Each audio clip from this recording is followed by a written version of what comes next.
Groceries in 2025. $7 for milk, $5 for eggs, and bread so expensive you'd think it was hand-woven by monks. But here's the plot twist. This isn't new. Inflation has been ruining shopping lists for thousands of years. From ancient Rome to medieval Europe, people were just as broke as we feel today. Let's rewind to ancient Rome. Around the 3rd century AD, the empire was falling apart. Too many wars, too much corruption, and way too many emperors spending money like TikTok influencers with unlimited credit cards. To fix it, they did what governments sometimes still do: print more money. Except their money was coins. They kept shrinking the silver content until you basically had chocolate coins with Caesar's face on them. What happened? Bread prices skyrocketed. People couldn't afford their daily loaf. The government had to hand out free wheat to stop riots. Congratulations, Rome, you invented the first food subsidy program. Fast forward to medieval Europe, bread was life. If wheat prices went up, the whole town went up. In England and France, governments even created something called the assize of bread, laws to set the price of bread by weight. Too expensive, the baker could literally be punished. But it didn't always work. When harvests failed, riots broke out. People smashed bakeries, stole loaves, and blamed bakers for shrinking bread sizes, which is basically the medieval version of complaining about shrinkflation today. Picture this: a medieval mom yelling, "This loaf is smaller than last week," while waving a pitchfork instead of tweeting.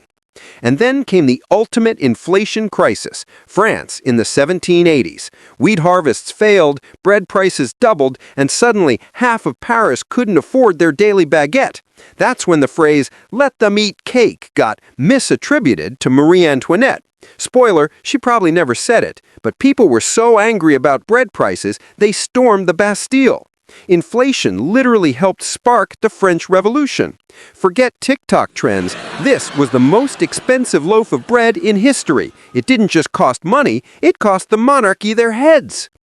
Jump to the 1920s in Germany. Inflation got so bad, people needed wheelbarrows of cash to buy groceries. Kids used stacks of bills as building blocks because paper money was worth less than the wood it was printed on.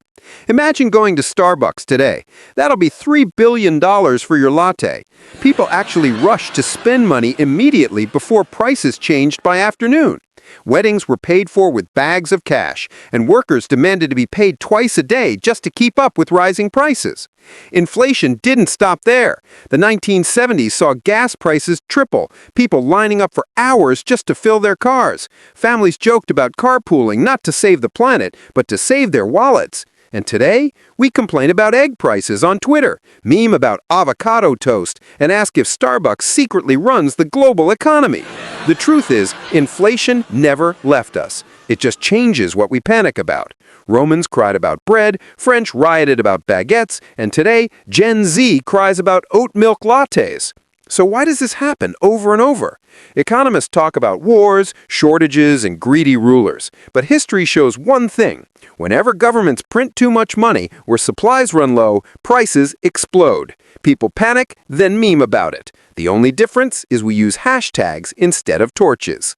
So next time you're shocked at grocery prices, remember, you're part of a 2,000-year tradition of complaining about bread. Inflation isn't new. It's the oldest joke in economics. Which era do you think had it worst? Romans with fake coins, French with no baguettes, or Germans with wheelbarrows of cash? Drop your pick in the comments and subscribe to Historical LOLs for more proof that history never changes. It just gets more expensive.